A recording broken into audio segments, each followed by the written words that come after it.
Our next witness is the Concerned Ontario Doctors.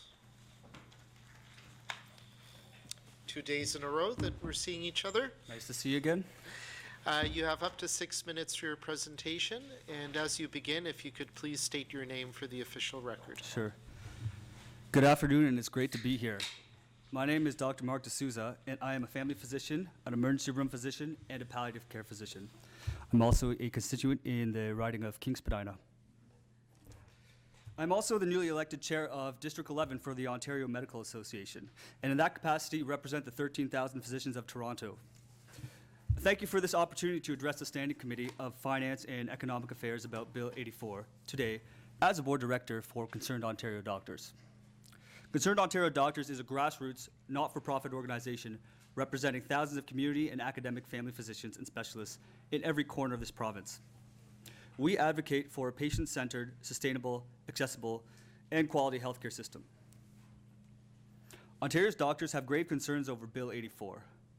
It is unfathomable that the government has introduced this legislation without any consultation with Ontario's physicians, the very physicians who provide essential medical care for 155,000 patients every single day. In these last 3 years without a contract, the government has subjected us to senseless unilateral cuts that have directly impacted our ability to deliver timely and quality patient care. Instead of collaboration, this government has chosen to vilify and shame Ontario's doctors. Ontario physicians have now seen 3 key pieces of healthcare legislation introduced with absolutely no consultation from frontline physicians. Effective healthcare reform requires meaningful and respectful engagement of all stakeholders, including physicians. It requires genuine collaboration. None of this has occurred with Bill 84. Concerned Ontario Doctors affirms that protection for conscientious objection will safeguard the medical profession's freedom to act in the best interests of patients. We call on the Ontario government to amend Bill 84 to protect physicians from being forced to refer for, perform, or assist in the performance of medical assistance in dying against their conscience or professional judgment. In addition, discrimination against physicians who hold these views should be illegal. Medical aid in dying can be provided through direct patient access, through a care coordination service, or through other mechanisms within community-based programs or institutions. All other jurisdictions in the world have protected physicians' conscience rights through such means, while preserving patients' rights to access care. There is no need to sacrifice professional independence to provide access. Bill 84 deeply troubles me and countless other palliative care physicians in Ontario. Let me continue by starting on common ground, access to a legal service. The Act as it stands will actually decrease access to assisted aid in dying.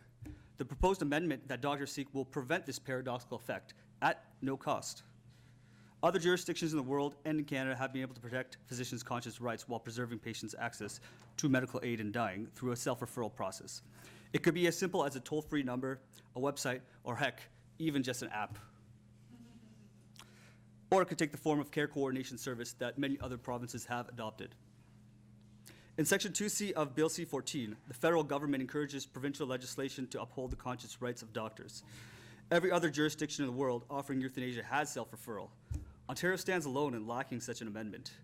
Abortion in Ontario has the option of self-referral, so why can't euthanasia? Speaking of infringements on beliefs, the Dean of Queen's University Faculty of Medicine's Faculty of Health Sciences' strong views against conscientious objectors has caused widespread fear, hinting that beliefs on euthanasia would be part of their screening process. This year, Queen's Medical School included in their interview process a scenario in which the candidate was asked by a patient to provide euthanasia. This was followed by a series of questions from the interviewers aiming to reveal the candidate's beliefs on the subject matter. I'm deeply saddened to learn of such a discriminatory filtering process existing in a country that claims to have tolerance in its bedrock. Let me elaborate on why Bill 84, unamended, will actually create less access to essential medical care, particularly palliative care. Several Canadian studies, including Health Quality Ontario assessments, show that most people would prefer to die in their homes. However, about 60% of deaths in Ontario actually occur in the hospital.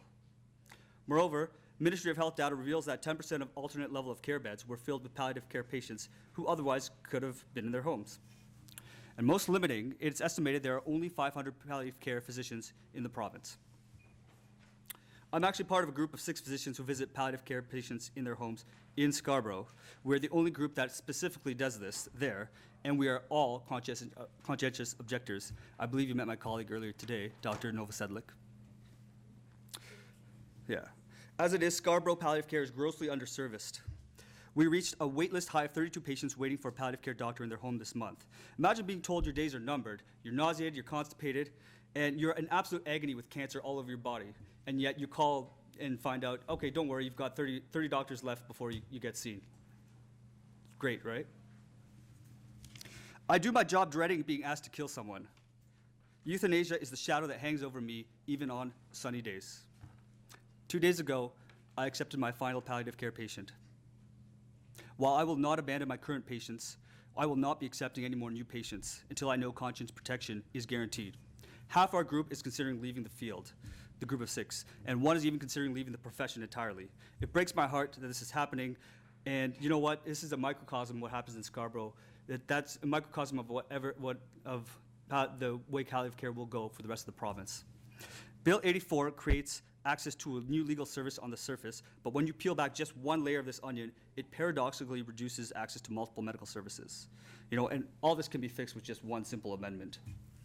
Please remember that healthcare is delivered at the bedside, not on paper, and that patients will never come first when doctors are put last. Thank you, Dr. Thank you. D'Souza. This round of questions begins with the government side. Mr. Fraser. Thank you very much, Dr. D'Souza, for being here today and for your presentation. And just for the record, we had the OMA here this morning, Yep. so they were happy with the consultations that we did, very pleased. So, and as this legislation was coming forward, as I said earlier, had a number of town halls, lots of opportunity for people to apply. But it is an ongoing conversation, and it's important for all of us to have. And so I appreciate, the work that you're doing in the community, and I'm glad you brought up your wait list. I think that's one of the challenges we have is having enough trained professionals and having a safety net for family physicians so they'll take that on. That's something, the work that I'm doing inside government, Ontario Palliative Care Network, which we established.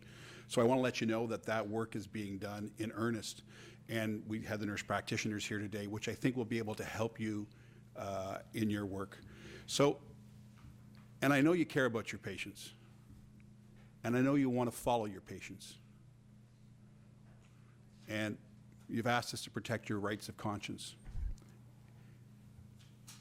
How do we ensure that there's a way for you to follow your patients who make that request, but you still want to provide the care for them?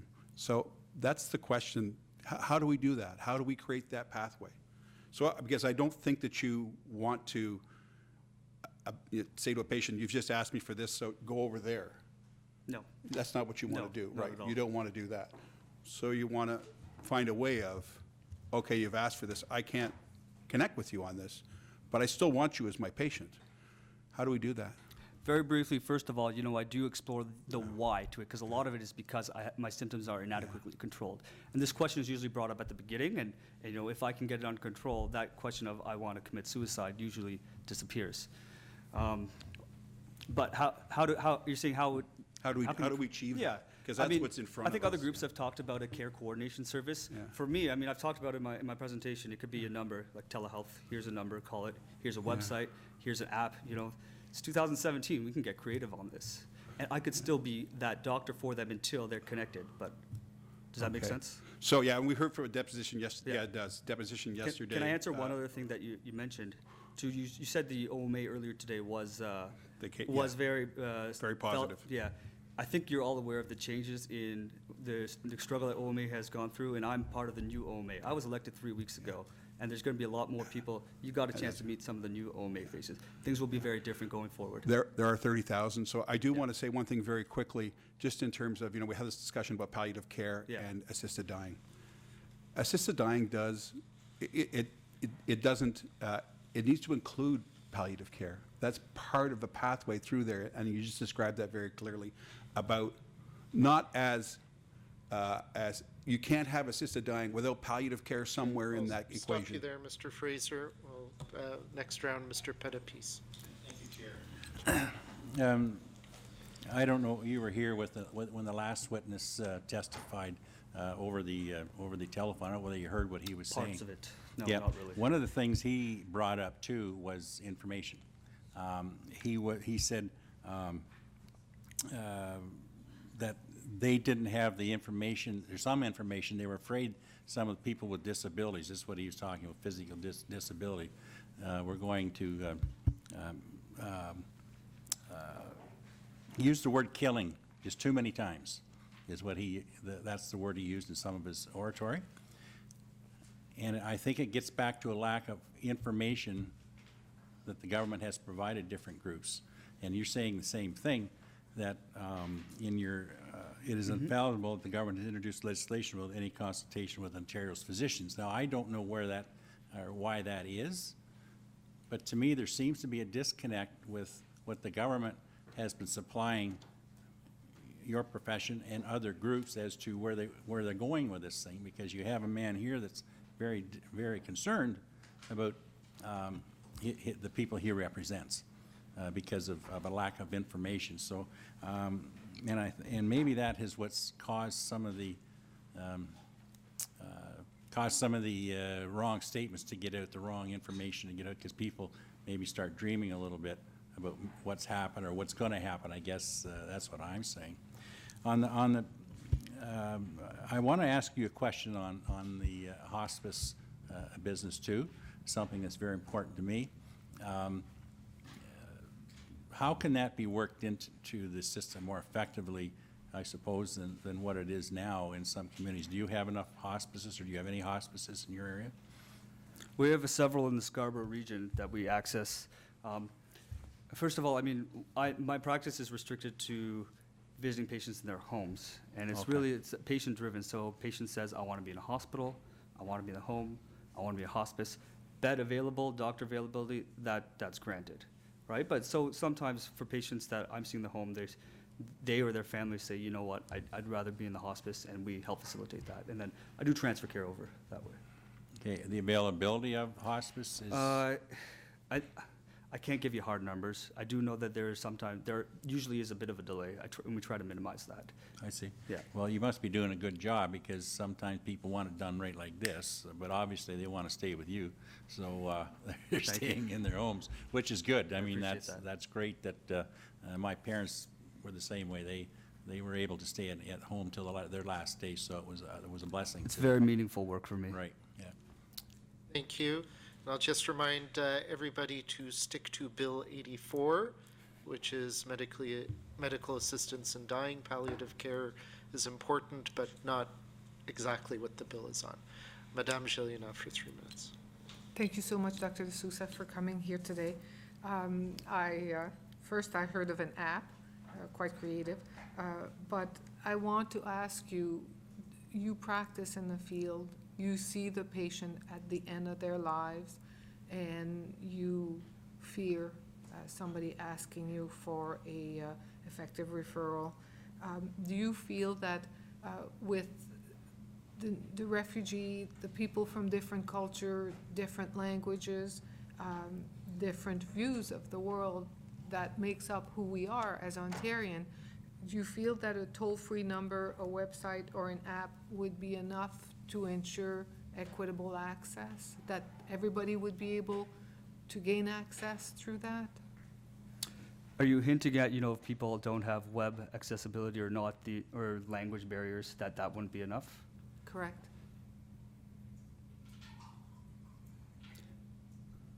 I haven't encountered such a situation where, I'm not, just in theory, if any of my patients I've ever seen has not been able to do something like that. Make a So- phone call, or go to the internet. Everyone that I've had has had some sort of family or friend involved. Okay, so they would be, because if you've ever called a government number, we all know that you will have to listen for a half an hour to know if you press 1, 2, 3, or 4, then somebody will, Yeah, I could say, I guess hypothetically, that's a very hypothetical situation. It's hard to answer that because I've never really come into such a scenario. Okay, but But yeah, I do feel that, with all these technologies we have, and why does it have to be just in English? Aren't we a multicultural country? It'd be so easy to do. You got your app, you know, changed to Mandarin, changed to Hindi. It's just, It- it doesn't have to be limited that way. I agree, it is doable. Yeah. Are you surprised that nothing has been done, that this procedure has been legal now for the last 8-9 months, and nothing has been done in Ontario? To facilitate this? Yeah, Right. absolutely. Yeah. What would- Absolutely. I've been waiting for that to happen. Something to help us out, I, to facilitate the process. We're not here to obstruct. We just, you know, we're not here to judge patients' views or their values. You know, that's part of being Canadian. You know, just don't judge us. give you the opportunity. And I would be curious to see where, I know that the interviews for Yeah. the School of Medicine just happened, some of them just happened last weekend. Yeah.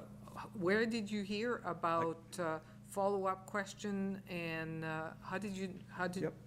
So- find that out? So it's my colleague's son that went for an interview there, and my brother has actually been helping him prepare for the interviews. And the first person he called, apparently after his parents, was my brother and told him these questions. Oh, wow, Yep. thank you. Thank you, Dr. D'Souza, for your It's my comments pleasure. today. If there's anything further you'd like to submit in writing, you can do so until 6 p.m. today. Thank you all.